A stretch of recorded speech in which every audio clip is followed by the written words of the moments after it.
Dividendos fictos. Operaciones que la autoridad fiscal piensa que son simulaciones de dividendos. Vamos a platicar qué son, en qué consisten y, por supuesto, en qué supuestos lo piensa. Adicional a esto, vamos a platicar sobre los errores más comunes del cumplimiento fiscal. Esto y más en Sin Duda #Asesórate. Hola, ¿qué tal? ¿Cómo están? Bienvenidos una vez más a Sin Duda #Asesórate a través del 98.5 del FM en el Heraldo Radio. Mi nombre es Daniel Bouchan y durante esta hora, como todos los martes, vamos a platicar sobre temas empresariales, temas de impacto o temas de interés que le impactan a todas las empresas. De la mano de nuestros expertos y de nuestro asesor de negocios, al cual le doy la bienvenida como todos los martes, es Fidel Camarillo. Sos vicepresidente del Consejo de Garrido Licona. ¿Cómo te encuentras?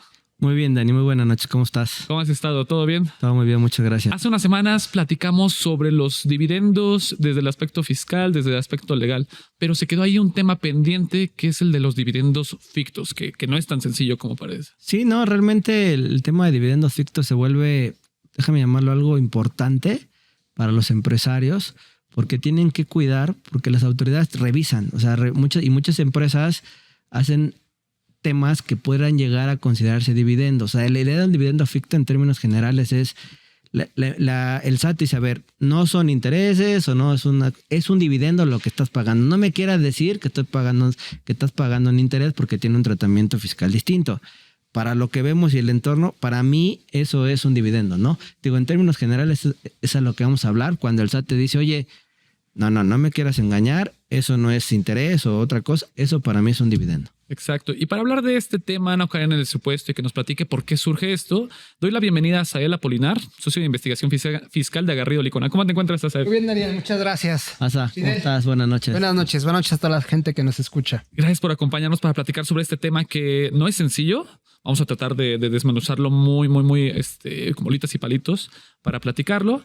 Pero pues platicamos, si quieres, desde el inicio, ¿no? ¿Qué son los dividendos fictos? Bueno, como bien comentaba Fidel, un dividendo ficto es cuando estamos frente a una operación que jurídicamente no es un pago de dividendos tradicional.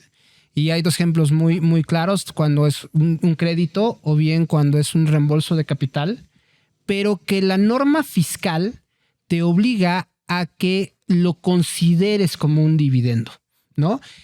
Básicamente las consideraciones de un dividendo general es que una empresa genere utilidades y que esas utilidades eventualmente paguen un impuesto sobre la renta y en consecuencia se puedan después repartir a los accionistas, ¿no? Entonces puede haber otras operaciones en las cuales la ley fiscal dice, a ver, aunque esto no sea un dividendo desde el punto de vista mercantil, le vas a dar exactamente el mismo tratamiento fiscal, que en general, ¿cuál es? Tiene que pagar un impuesto corporativo. Y por otro lado, puede ser sujeto a una retención al accionista cuando se haga este pago al mismo. Ok. Supongo que a partir de esto, o esto nació por alguna situación en específico, ¿no? Así es. La verdad es que esta norma de dividendos fictos tiene muchísimos años. Yo puedo decir que tiene más de 20 años al menos. ¿Y de dónde surge? Si lo vemos desde la perspectiva de un inversionista extranjero, si el inversionista hace una aportación de capital, para que haya un retorno de esa inversión, primero tiene que esperar a que la empresa genere utilidades, que pague los impuestos por esas utilidades y entonces puede comenzar a retornar su inversión. Entonces, lo que hacían muchos grupos internacionales era bajar los fondeos a través de préstamos. ¿Cuál era la ventaja del préstamo?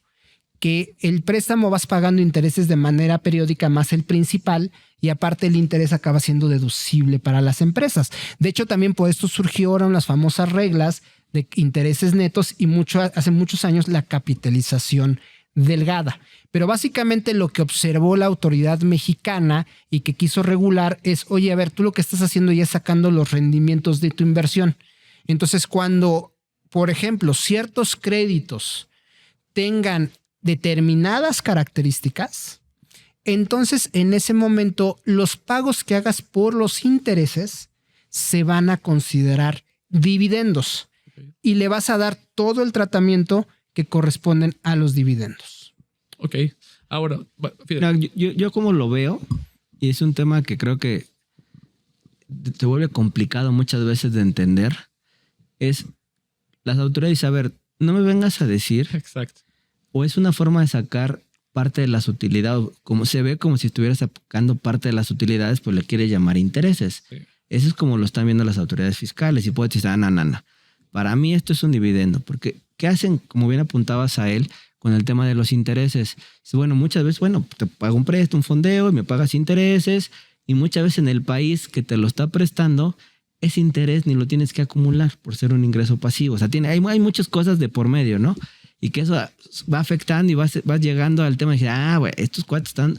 Y era déjame llamar, una práctica muy común, que ya ha disminuido bastante, pero una práctica muy común que decías, oye, pues voy a sacar parte de mis utilidades a través de intereses que mandamos a una empresa a parte del corporativo que esté en un país donde no tribute o pagues o tu contribución o tu pago sea menor, y en México tiene el beneficio de deducirlo.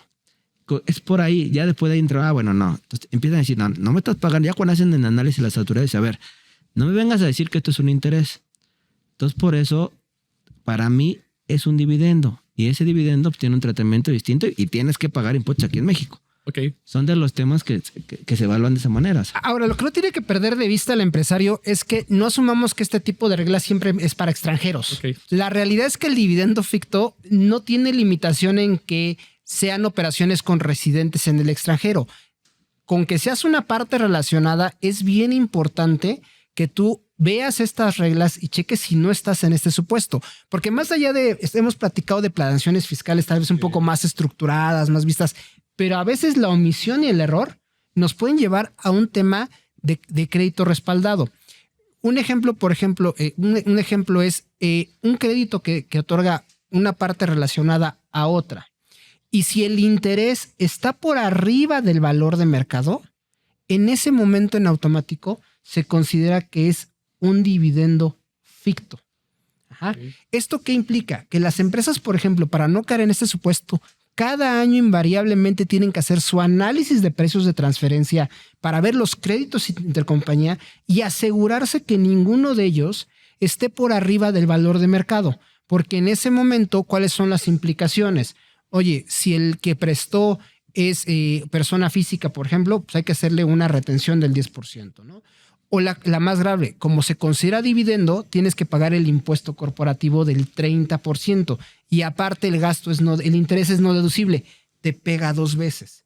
Entonces puede haber situaciones que son del día a día, que un mero descuido nos puede estar llevando a que el interés, pues no le podamos dar los efectos fiscales que le corresponden y acabe siendo un dividendo. Bueno, iba por ahí mi comentario. Al final, creo que sí es importante que los empresarios, las personas que nos están escuchando, conozcan estos supuestos para que no caigan en estos mismos y que los pueda malinterpretar de alguna manera la autoridad, ¿no?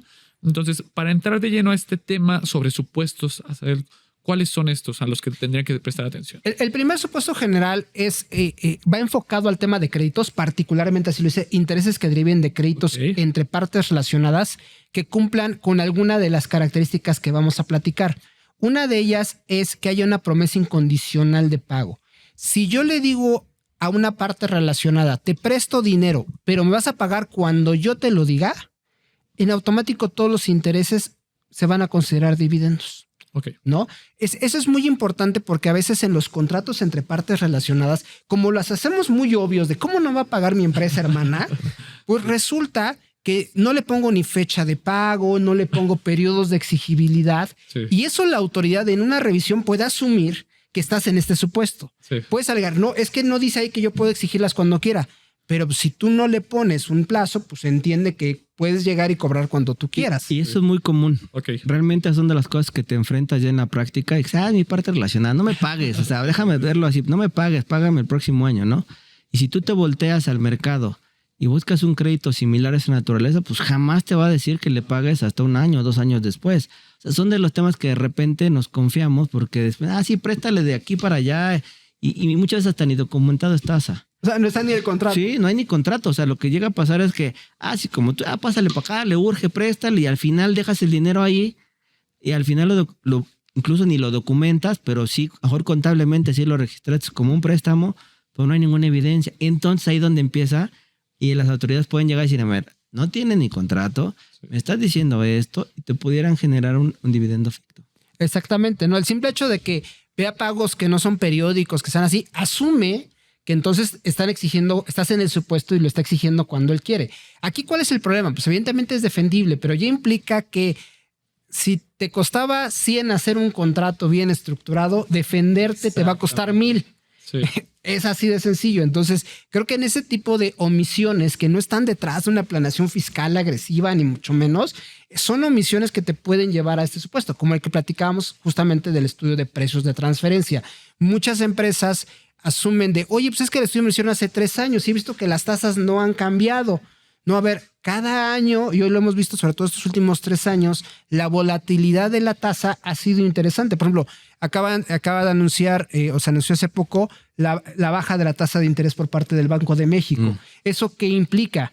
Que entonces los fondeos a nivel nacional van a estar disminuyendo. Entonces, si el año pasado mi evaluación me ha dicho que yo podía otorgar financiamiento al 14, este año ya no es al 14, tal vez sea al 12, al 11. Sí. Ese excedente, si yo lo dejo pasar, va a implicar que mis fondos entre partes relacionadas se consideren dividendos. Otra de las que normalmente parecieran de cuento, pero son historias de la vida real, es no le cobres a la empresa hasta que genere utilidades. Muy buena gente, no, pues hasta que no dé el negocio, no hay que cobrar intereses. Eso es un típico error en el cual la autoridad fiscal, cuando estás en ese supuesto, entonces cuando pagues los intereses los va a considerar como dividendos, ¿no? Hay formas de estructurar estos créditos. La realidad es que hoy la autoridad sí se fija mucho en que estos créditos entre partes relacionadas sean como si fueras al banco que no te ha visto en su vida y que te está evaluando desde cero, no como si le estuvieras pesando a tu empresa hermana. Y este tipo de omisiones son las que eventualmente nos pueden llevar a un supuesto de dividendo ficto sin estar en una planeación fiscal, ¿no? Perfecto. Hay más supuestos, hay más casos. Sin embargo, vamos a ir a un pequeño corte para no quedarnos a la mitad de la idea. Estamos en Sin Duda #asesórate a través de 98.5 del FM. Regresamos.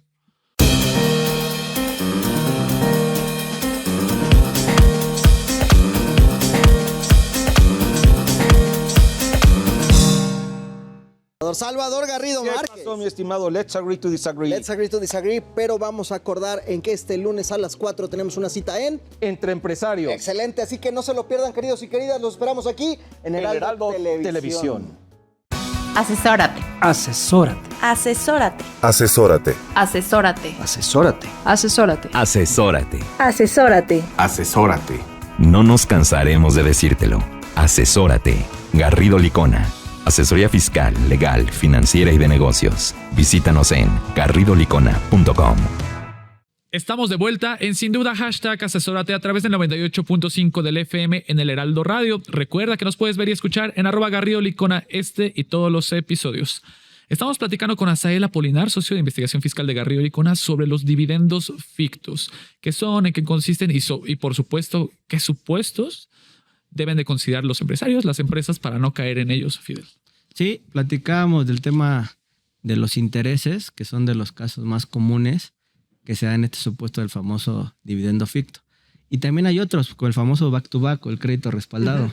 ¿Qué quiere decir eso? En términos generales es, a ver, yo empresa necesito dinero, pero no puedo ir al banco yo a pedírselo o a cualquier otra institución, sino alguna de mis hermanas o incluso en mi casa matriz dice, a ver, no, yo te lo voy a prestar, o quedo yo en garantía, pero al banco, a otra institución financiera o cualquier otra empresa, yo se lo doy y tú dáselo a él.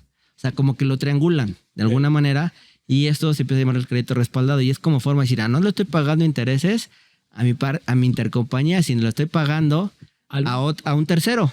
Okay. Pero al final del día, como se ve esto, es que se lo estás pagando a tu intercompañía de alguna manera. O sea, lo único que haces es tener un intermediario, déjame ponerle ese nombre, en el cual le das el dinero que te lo va a dar a ti. Bueno, en términos generales, ¿no, Sael? Así es, y tenemos que ver cuál es el origen, pero sobre todo que otra vez no pensamos de, mi empresa no es internacional, no va a tener ese problema. Sí.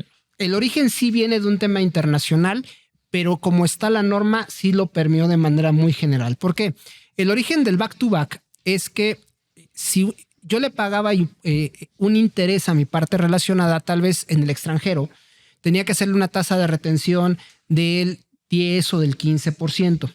Pero si yo se lo hacía a un banco, era del 4.9%. Entonces, como normalmente las retenciones las absorbe la empresa mexicana, o sea, pues, ¿qué me sale más barato? Entonces, ¿qué decía Casa Matriz? No te preocupes. A ver, yo deposito el monto equivalente en el banco de Estados Unidos, en un banco en Estados Unidos, y él te va a otorgar el préstamo, ¿no?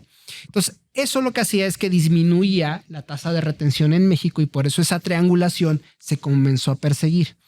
Pero lo que hemos observado hoy entre las empresas en México, inclusive grupos 100% mexicanos, es que no hay una correcta administración de los préstamos. Y esto nos puede llevar a un crédito respaldado.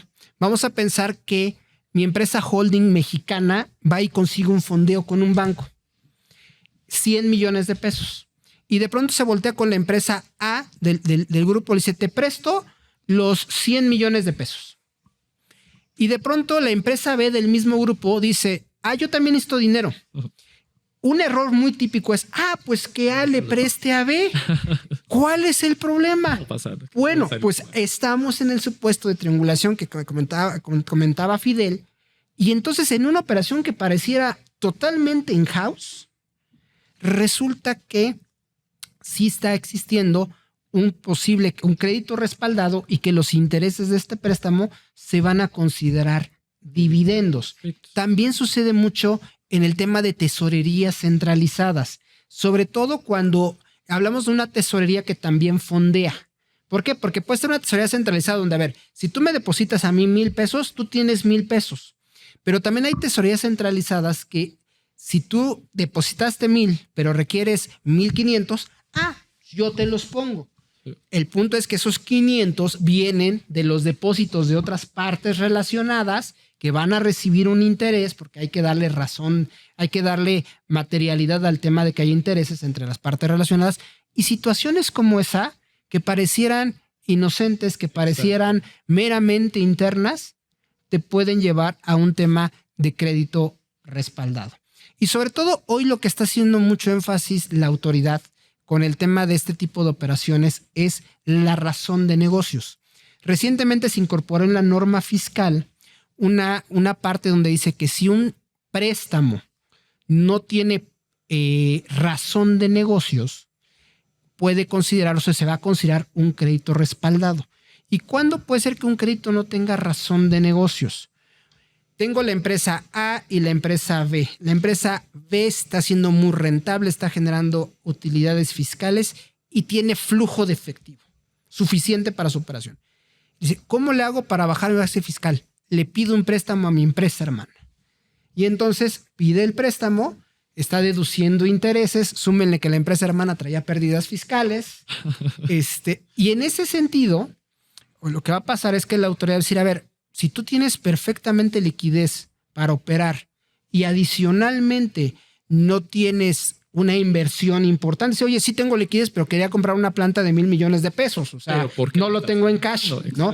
¿Para qué estás solicitando el crédito? Y hay que tener mucho cuidado con esas operaciones en las cuales este tema de razón de negocios tenemos que tenerlo bien documentado. Insisto, los préstamos intercompañanos no es que estén prohibidos, pero si no los gestionamos de manera correcta, nos pueden poner en supuestos en donde la autoridad nos va a fincar que eso es un dividendo y todas las consecuencias, insisto, pagar el impuesto corporativo, el tener que hacer una retención si hay una parte relacionada en el extranjero y la otra es la no deducibilidad de los intereses. Yo creo que, como bien apuntas tú, Asa, muchas veces sí puede ser como un tema fiscal, alguna alternativa, alguna estrategia que les plantearon y que los puede llevar a tener una deducción y en otra, como traer una pérdida, pues no pagar un impuesto.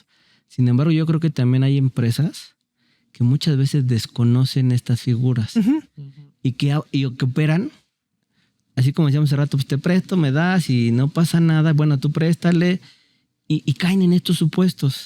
Y creo que es un tema que es lo donde se tiene que vigilar más porque están cayendo en un tema, un crédito respaldado, un back-to-back, o que no saben qué efectos fiscales pudiera tener. Creo que son de los temas que tenemos que ir vigilando, que es bueno que estos temas los conozcan los empresarios. ¿Por qué? Porque muchas veces ellos pueden tomar decisiones, déjame llamarle de manera económicas o comerciales, pero no revisan el efecto fiscal que pudieran tener. y que eso les puede llevar a tener una carga fiscal importante. Y sobre todo, como comentas, el documentarlo, porque, por ejemplo, también puede haber un tema en donde digas, oye, tal empresa ya tiene un producto financiero con un banco en el cual los rendimientos son muy buenos, pero solo por el tamaño de esta empresa en el grupo es la única que tiene acceso. Sí. Oye, a ver, ¿qué conviene? Centralizar el dinero y que esté generando rendimientos. ¿Qué es lo que tenemos que ver? Documentarlo de manera correcta. Oye, no es que se los presten, a ver, ojo, no. Es un tema de centralización de tesorería en donde es para generar un mayor rendimiento a nivel grupo. Sí. Pero es fundamental desde el momento 1 dejarlo bien documentado y no asumir que porque estamos en casa, pues vamos a tener todo a mano, ¿no? Y por casos de omisión, y hay una palabra que me gustó mucho que es el tema de ser inocentes que mencionabas. O sea, porque hay casos en los cuales tal vez no estás haciendo nada mal. Simplemente falta esta documentación, faltan estos detallitos que no hay que obviar porque la autoridad lo puede interpretar. Asumir que si bien es un grupo empresarial, cada entidad le aplican las reglas de manera individual y no podemos verlo simplemente como estoy pasando mi dinero de la bolsa derecha a la bolsa izquierda. Sí, de acuerdo. No, tiene que haber toda una estructura detrás. Ok. Nos platicabas de dos supuestos. Uno es el tema de los créditos y el segundo es el de reembolso de capital. Así es. El reembolso de capital sí es bien importante que lo consideremos porque asumimos que si una persona aporta 100 pesos, una persona moral o física aporta 100 pesos a una empresa, pues puede solicitar esos 100 pesos en devolución y es la restitución de su capital. Sí. Nada más que lo que no hay que perder de vista es que hay supuestos en la ley que establecen que cuando la empresa es ganadora, no está sacando capital, está sacando utilidades. Sí. ¿No? O cuando sacas un monto mayor al que aportaste. Sí. Eso, sobre todo, hay que tenerlo presente porque eso puede generarle un impuesto corporativo a la empresa si no ha generado utilidades fiscales que ya pagaron impuestos. O sea, hay que tenerlo muy presente o inclusive afectar los atributos fiscales de la empresa como es la CUCA y la CUFIN.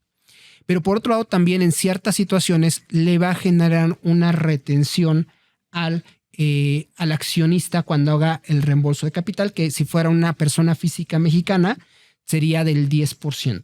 O sea, esto es bien importante tenerlo en consideración. Cuando hagamos un reembolso de capital, no nos quedemos con el hecho de pues, si yo aporté 100 y saqué 100, no debería causar ningún impuesto. Sí. Sino que más bien sí es importante entrar al detalle de los atributos fiscales de la empresa para que al momento de hacer el pago no tenga no hay una desagradable sorpresa y que eventualmente la empresa tenga que pagar un 30% de impuesto corporativo que eventualmente es recuperable, pero no lo tenías en tu presupuesto de tesorería.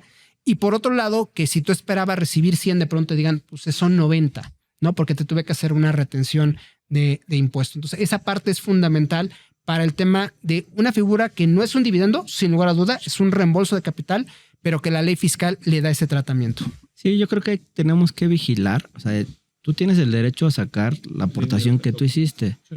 Pero sí tenemos que tener cuidado porque muchas veces, si tú, como bien apuntabas a él, si generaste utilidades en el transcurso de los años y a lo mejor tú dices que vas a sacar tu capital, pero sin embargo estás tomando parte de esas utilidades que tú tuviste en el transcurso de estos 2 años o 3 o 4 años, dependiendo, pues sí, efectivamente va a ser algo que tiene que pagar impuestos porque te está llevando utilidades y eso ya tiene un tratamiento fiscal diferente. O sea, tienen que vigilar mucho eso porque no quiere decir que no puedas sacar tu dinero o no puedas hacer una reducción o un reembolso de capital.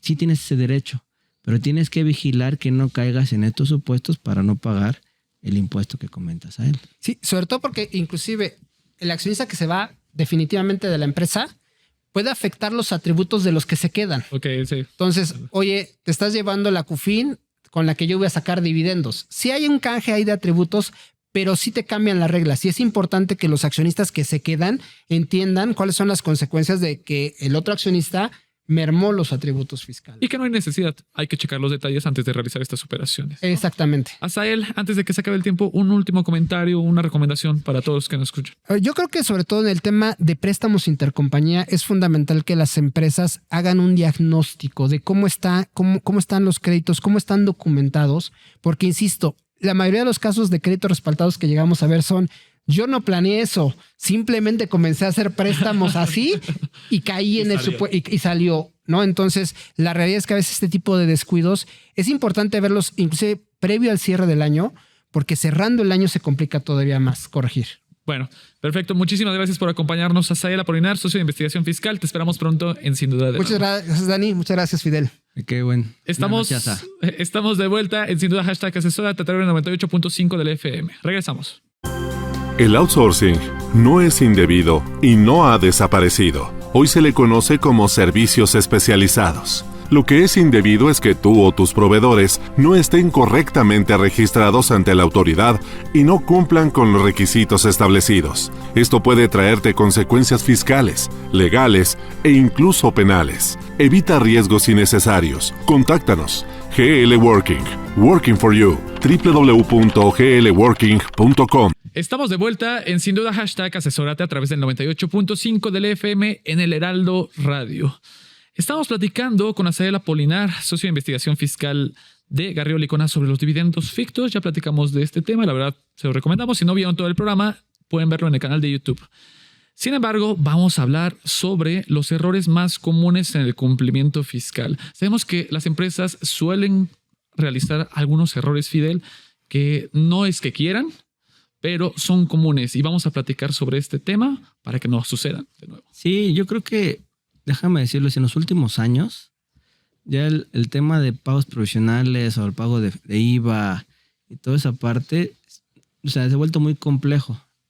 Te voy a decir por qué.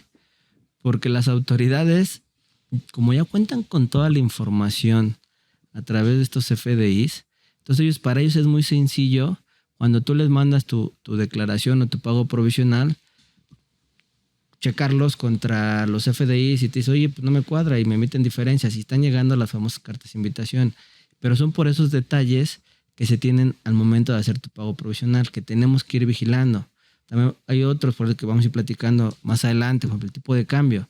Veníamos a lo mejor muy estables ahorita, pero ahorita han venido cambios abruptos en el tipo de cambio que pudiera también generarnos situaciones importantes al momento de determinar estos pagos provisionales. Son de los detalles que tenemos que ir vigilando y tomando en cuenta que las autoridades ya lo hacen de forma automática. Entonces, yo creo que aquí es ver cómo las empresas pudieran evitarse ese tipo de errores e incluso implementar sistemas, ¿no? Para estos casos. Para disminuir estos errores, porque hay errores que salen caros. Para platicar de este tema, doy la bienvenida a Marco Chavarría, socio de cumplimiento fiscal de Garrido Licona. ¿Cómo te encuentras, Marco? ¿Qué tal, Daniel? ¿Cómo estás? Ya tenía tiempo que no nos visitabas, Marco, para hablar de temas noches. de cumplimiento fiscal. Parecería que estaba de vacaciones, pero no, ¿verdad? No, sabemos que estabas bien enfocado en esta parte. Y hoy nos vas a platicar sobre errores comunes en el cumplimiento fiscal que nos mencionabas. Hay muchos, hay algunos que tienen mucho peso, hay algunos que tienen que tener cuidado las empresas, ¿no? Sí, justamente, y algo que mencionaba en este caso Fidel, en vez de poder decir que esto se volvía pues, más sencillo directamente, pues no, se vuelve un poco más complejo, por como lo que quiere ver la autoridad es un tema automatizado. Si bien es cierto, ya toma las famosas facturas FDIs de forma automática, lo que ya en un futuro, y eso es cosas que han planteado, es pues ya simplemente ahí te va tu línea de captura, este es el monto que tienes que pagar y se acabó, ¿no? Hoy en día todavía nos permite, pues obviamente, hacer esos ajustes, donde aparte de que lo que nos da en este caso la plataforma del SAT en las propias declaraciones, hoy en día sí tenemos que hacer diversas validaciones y checar diversas cosas para no tener estos errores, como bien decía, cuestan caro. Exactamente. Para iniciar con este tema, ¿qué les parece si iniciamos con el primero? Marco, ¿cuál dirías que es de los más comunes los errores que realizan las empresas en este tema? Algo y que justamente viene con este tema de la automatización y lo que toma en este caso las autoridades, es que no toda factura que estemos emitiendo realmente va a ser un ingreso acumulable.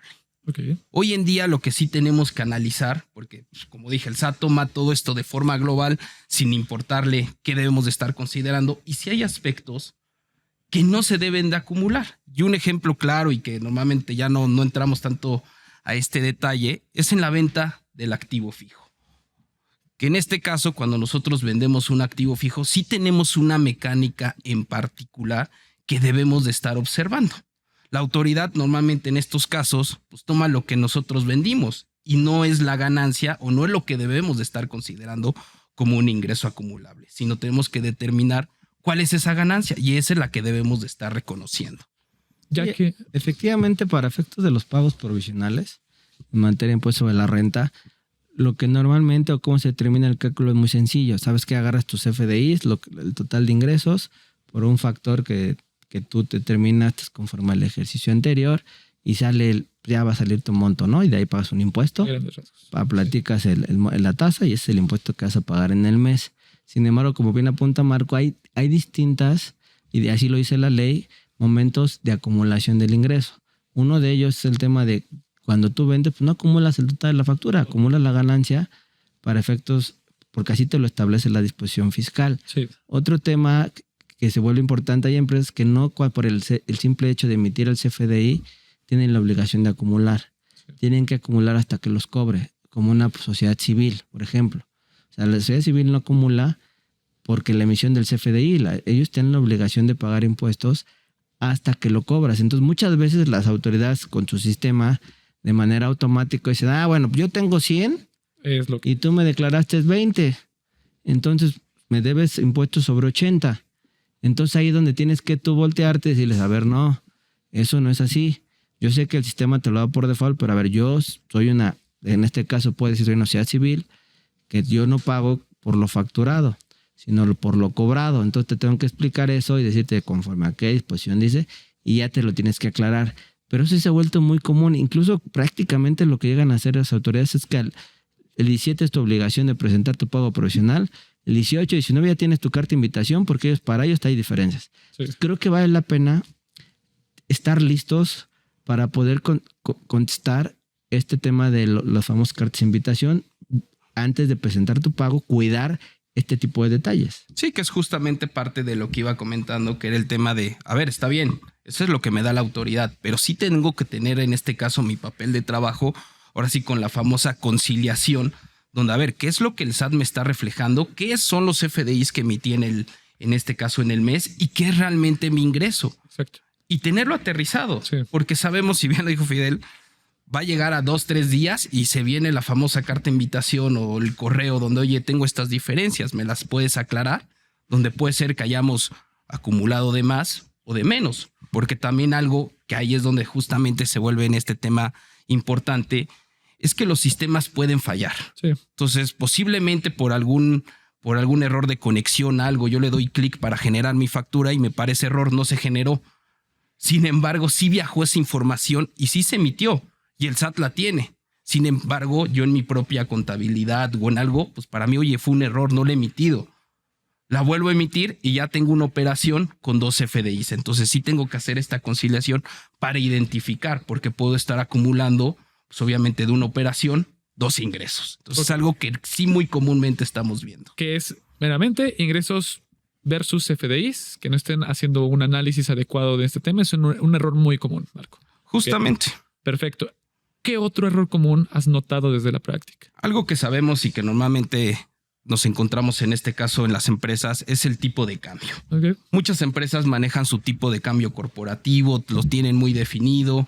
Sin embargo, para efectos fiscales es diferente. Las propias disposiciones sí me señalan que tengo que usar el tipo de cambio para cubrir las obligaciones emitido por el Banco de México. Entonces, si es una regla totalmente escrita que tenemos que estar utilizando, ahora sí a lo que llamamos al tipo de cambio SAT o el tipo de cambio fiscal, y ese con el que debemos de estar evaluando nuestras operaciones. Si yo celebro una operación en dólares, es el que tengo que tomar. Ahora sí, no es el que me arroja mi sistema, no es el que tiene mi corporativo, o no fue el que en algún momento dado pacté por alguna razón. Sí tengo que estar considerando el tipo de cambio fiscal. ¿Qué es lo que mencionabas, Fidel? Al final, este tipo de cambio no estamos hablando de miles de pesos, o sea, son millones y puede ser la diferencia. Se vuelve una partida muy importante. Y sí, como apuntaba Marco, muchas empresas y principalmente las multinacionales manejan un tipo de cambio corporativo. Dicen, bueno, esto vas a manejar todo el año y ese es el que vas a utilizar. Sin embargo, en México te piden que manejes el diario oficial. Entonces, cuando viene esta volatilidad entre el tipo de cambio, es cuando más diferencias puedes tener y tienes que ajustar, y muchas veces se les pasa por la costumbre y no la ajustan, y son errores que al final te pueden costar que tengas a las autoridades, ¿no? Revisiones, o que tengas que pagar recargos o multas por no hacerlo de una manera adecuada. Creo que es algo que tenemos que ir vigilando mes a mes, porque de repente se nos llega a olvidar. Sí. O sea, tenemos el corporativo, ya con eso lo determinamos y no nos interesa. Son de los temas que hay que ir vigilando. Perfecto. Entonces ya platicamos sobre el tema de los ingresos versus FDIs, el tema de tipos de cambio. ¿Qué otro, Marco? Tenemos dos que de repente son el tema de las cancelaciones y de las notas de crédito. Que de repente voy a empezar por el primero, el de las cancelaciones, que es un poco más sencillo. Es algo que tenemos que traer mucho en el radar. Porque ¿qué sucede? Oye, emití mi factura, no le llegó a mi cliente por alguna razón, no la registró, no la vio y siempre va a llegar el vuélveme a emitir. Cancélamelo y me lo emites nuevamente. Sin embargo, si no tengo el control adecuado de decir, oye, estoy cancelando y sustituyendo porque hay una vinculación que tengo que hacer, la autoridad puede registrar que tengo dos ingresos diferentes. Sí. Entonces, obviamente voy a tener una doble acumulación. Y en el caso de las notas de crédito, que es algo que ha venido una reforma ya, pues este es, podemos decir, el segundo año, es que las notas de crédito antes se volvió un deporte nacional para cancelar un ingreso. Pero principalmente para que el SAT pudiera automatizar y dame un ingreso real, totalmente bloqueó esta situación. Dijo, solo puedes emitir una nota de crédito cuando realmente tienes una devolución, una rebaja o una bonificación. Y sí tiene que estar justificada. No me puedes estar emitiendo una nota de crédito para cancelar un ingreso.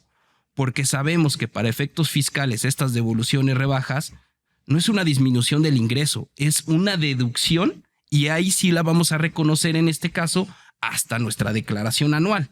Sin embargo, mi ingreso, si yo emití 1,000 pesos y mi descuento eran de 10, no voy a estar los 990, tengo que estar registrando o tengo que estar enterando los 1,000 pesos. Y perdón, Marco, y yo creo que ese tema se vuelve muy importante porque muchas empresas en la práctica malamente dicen, bueno, estoy cancelando un ingreso, entonces no lo voy a acumular. Y hacen como el efecto del ingreso el neto versus deducción y nada meten el neto. Y eso, cuando las autoridades lo revisan, nos dicen, a ver, si tú dices que es una nota de crédito, ese efecto lo tienes que hacer de manera anual. Entonces me tienes que acumular el ingreso, no el diferencial entre la nota y el ingreso cuando estás emitiendo una nota que está cancelando un ingreso. No es un descuento o una bonificación, como bien apuntaba Marco. Son de los casos que en la práctica son bien comunes y que ya, déjame llamarles una mala práctica de alguna manera, ¿no? Errores que cuestan caro. Exacto. Todavía hay muchos errores que vamos a platicar sobre el cumplimiento fiscal. Sin embargo, vamos a un pequeño corte. Estamos en Sin Duda #asesórate a través de 98.5 del FM. Regresamos. Para hacer negocio hay que generar confianza. En GL Auditoría analizamos y nos aseguramos que la información financiera de tu empresa genere confianza y tranquilidad para tus clientes, socios, autoridades e instituciones financieras, entre otros. GL Auditoría. Preservamos tu patrimonio.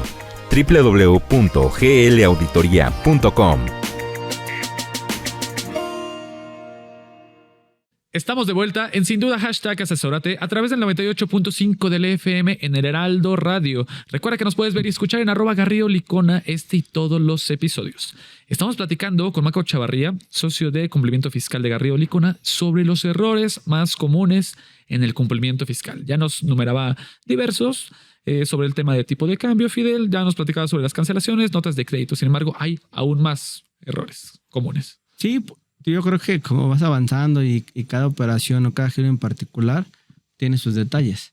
Y creo que tenemos que ver, incluso puede haber ingresos del extranjero que no lo está reconociendo de una manera adecuada. O sea, son detalles que hay que ir vigilando y ahorita, Marco nos va a comentar. Aprovechando tu experiencia. Error, Marco. Justamente el tema de los ingresos al extranjero es algo muy particular. Un error muy común. Porque sabemos y podemos celebrar operaciones con el extranjero y estamos obligados también a seguir emitiendo nuestro CFDI, nuestra factura. Sin embargo, obviamente cuando nosotros emitimos ese CFDI al extranjero, puede haber disposiciones donde en el extranjero me va a retener. ¿Qué significa este tema de la retención? Es, oye, yo estoy vendiendo algo, vamos a poner un ejemplo de 1,000 pesos, y me va a retener el 10%. ¿Qué significa? A mí solamente me va a pagar 900 pesos. De ese ingreso que me está reteniendo en el extranjero, lo que marca las disposiciones fiscales es que yo no lo tengo que acumular para mis pagos provisionales. Es decir, no le tengo que pagar ese impuesto mes a mes. y es algo que de repente las autoridades han olvidado, porque como se los dijimos, esto es de tan forma automática, que sí me los considera. Y yo tendría que estarlos disminuyendo. Porque en su caso, si no, estoy pagando, o en este caso, un impuesto Que no debe ser. que no debería de ser. Y pues me está costando. Porque este ingreso solamente se va a acumular hasta la declaración anual. Perfecto. Ese error sí cuesta caro. La verdad Totalmente. es que puedes pagar y son temas de flujo y demás, ¿no? Entonces, Lo que hay es muy particular es que está bien. Ya les acabo de decir, cuando me retienen en este caso. Si no existiera una retención, ahí sí lo tengo que seguir acumulando de forma mensual. Entonces sí tengo que tener mucho esta comunicación, ya sea con mi área de cobranza o que yo tenga este análisis que sé que me van a retener y no estarlo considerando. Si es algo que comúnmente estamos viendo y estamos anticipando un impuesto que posiblemente nos puede provocar un saldo a favor, pero son temas de flujo de efectivo que obviamente a las empresas les va a doler. ahora, hasta este momento nos has platicado sobre diversos errores fiscales en tema del impuesto sobre la renta. Sin embargo, ¿qué pasa también con el impuesto al valor agregado, el famoso IVA? Supongo que también hay diversos errores que hacen o tienen las empresas. Sí, totalmente. De hecho, en la parte del impuesto al valor agregado, que sabemos también que lo tenemos que pagar de forma mensual, este impuesto, pues realmente, y que toda la mayoría y que de repente lo conocemos y si no ahorita, es a través del flujo de efectivo.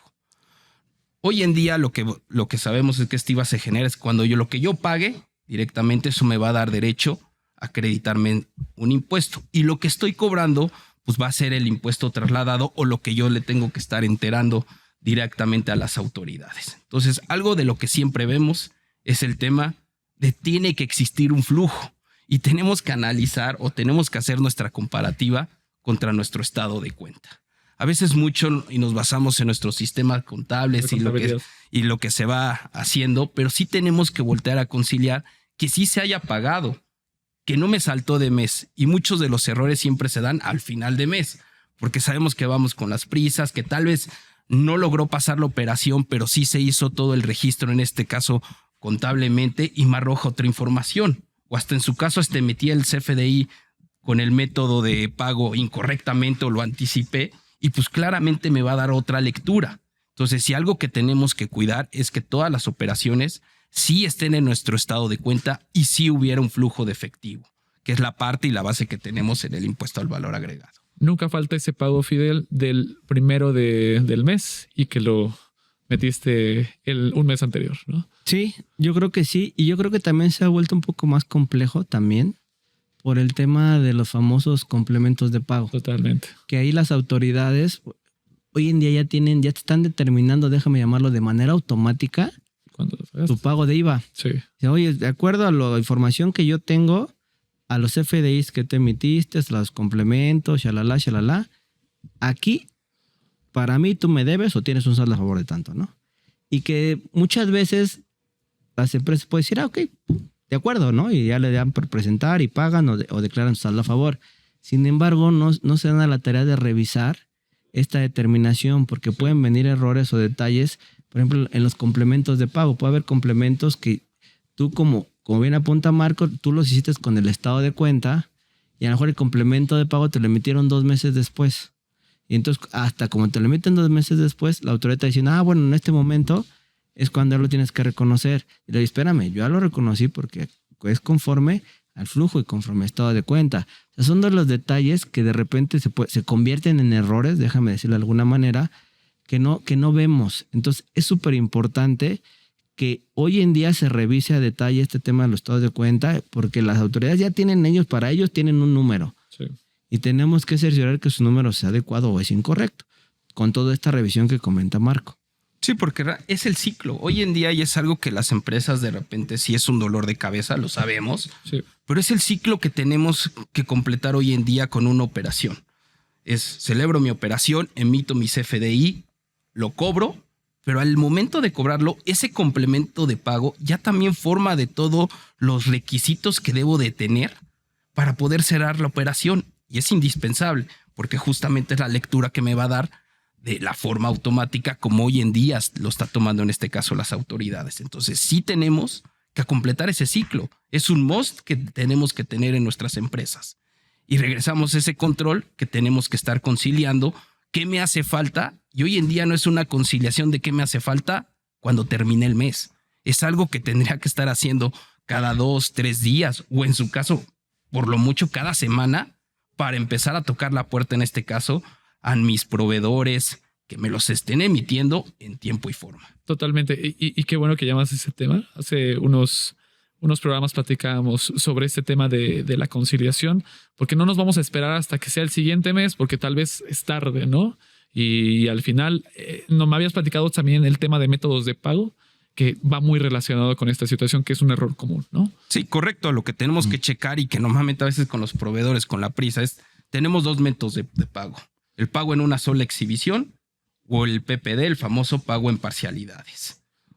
¿Cómo se genera? El primero es cuando ya nace, en este caso, la operación pagada o se paga en el mismo mes. Entonces, en ese momento sí voy a recibir un PUE.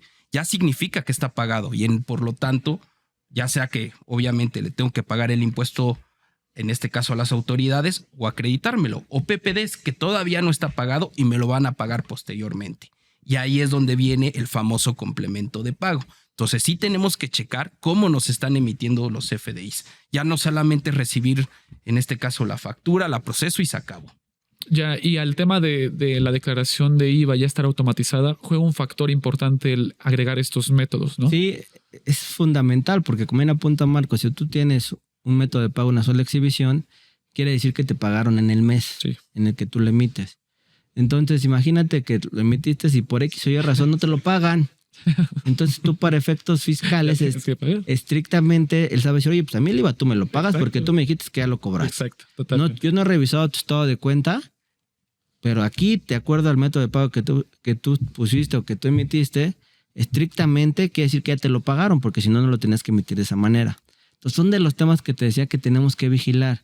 Digo, las autoridades ya están usando sistemas. Entonces es súper importante que las empresas también deben de iniciar a evaluar el tema de sistematizar o automatizar su forma de determinar estos pagos definitivos de IVA o pagos provisionales, porque si no nos estamos quedando atrás. O sea, las autoridades hoy en día ya lo hacen.